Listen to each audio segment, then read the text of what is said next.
Okay, next in color, we're dealing with color harmony. Color harmonies are colors that work well with each other in the color wheels, so they'll work well in your painting. So we're going to start with complementary colors. These are colors like red and green, yellow and violet, blue and orange, just to name a few of those. And the way you would find these, if say red and green are across from each other on the color wheel, you can, for your piece, you would have those two colors to work with, but then all of that color value that when they mix together will create. And I'm going to show you some very specific, like the whole scale, very step-like scale that would be created when you are blending these colors. Okay. But a complement is only be working with those two hues. Okay. Red and green, or yellow and violet, or yellow, green, and red, violet. Okay. Now, a complementary split may have, if we're working with red and green again, and you know that this green is the complement, right? But instead of working with that green, you're working with the two colors on either side of that green. So you have the yellow green and the blue green, and that is what is making up the palette that you're working with. So it gives you a little bit more color to work with. And then, of course, the red. So you have a little bit more colors in your palette to play with than just the red and the green.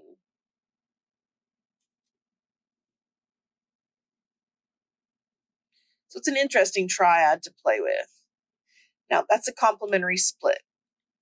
You'd first find the two colors that are in complement, and then you would choose the colors on either side of that, and that would be your triad. Now, on a double complementary split, we have the two colors that are the complement first, and then we go ahead and know what this color on either side of it is, and these are the colors on either side of this one. So the complement for red is green. So look at what's the split complement for red is a yellow, green, and blue, green. But the split complement for green is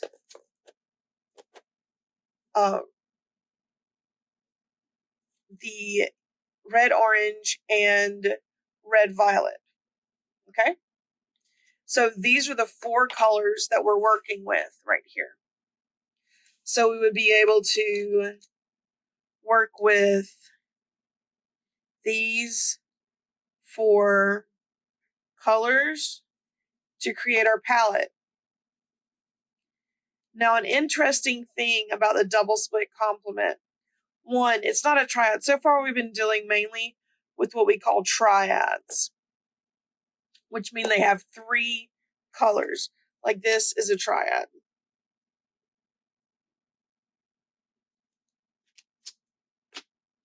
This is going to be what we call a quadrad, which means it has four colors that you're dealing with, a palette of four.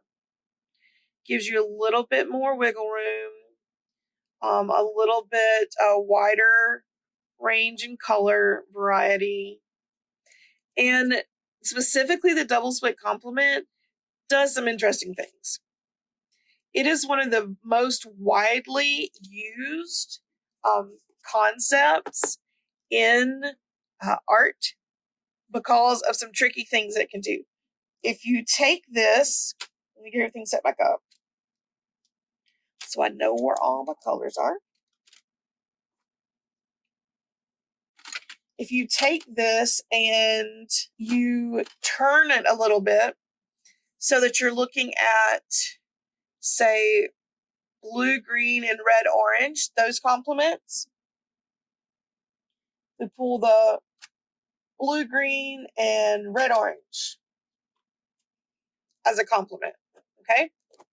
Now, on either side of these, we have green and blue, and red and orange. So the complement for red orange is for red orange is the green and the blue, and the complement for the blue green is orange and red. So you have a palette that ends up being your blue, your green,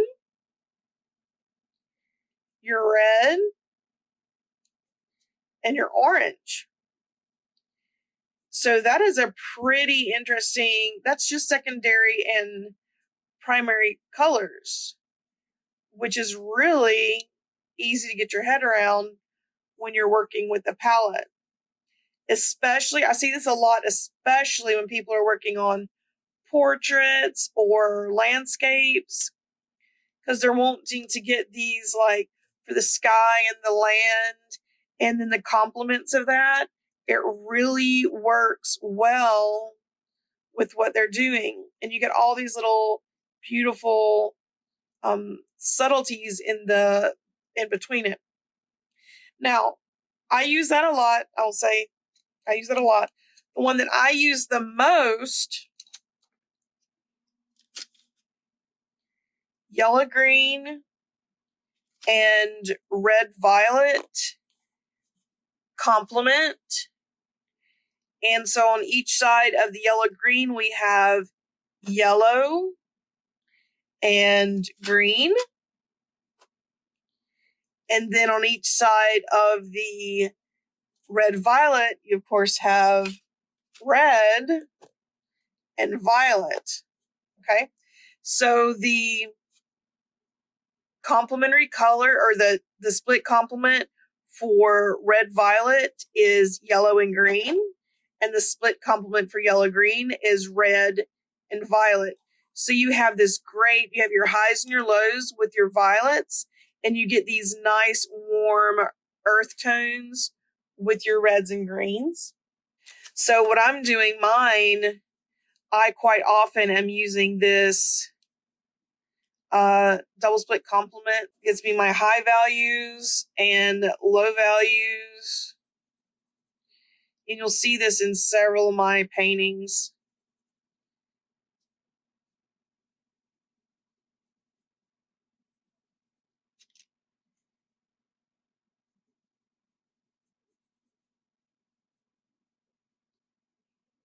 But that's the one that I use the most, is this one right here.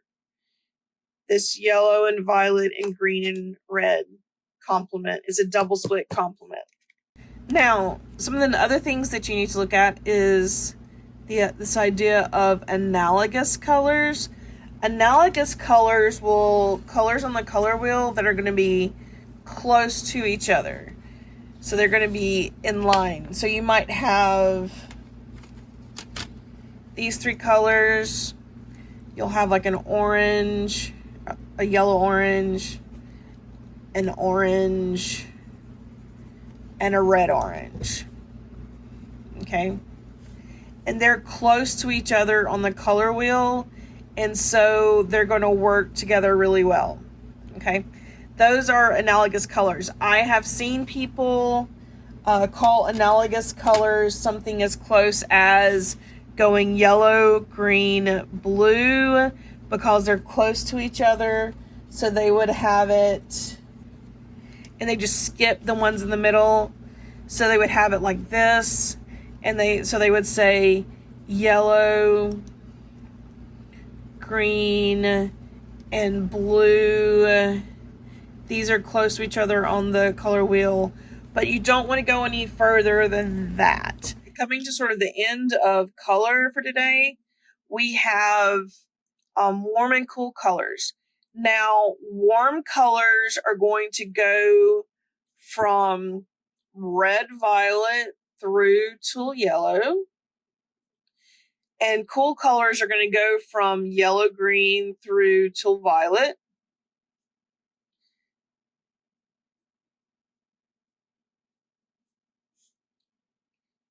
And we use this one to as a color harmony, but we also use this in symbolism. The warm colors may symbolize things that are hot, where cool colors may symbolize things that are cold.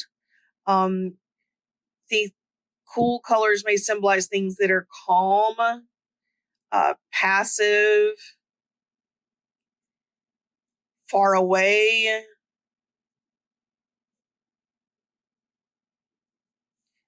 misty, atmospheric,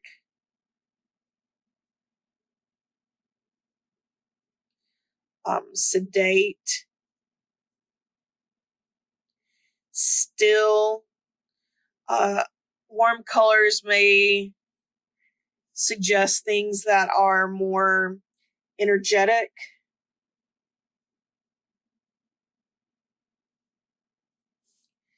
kinetic,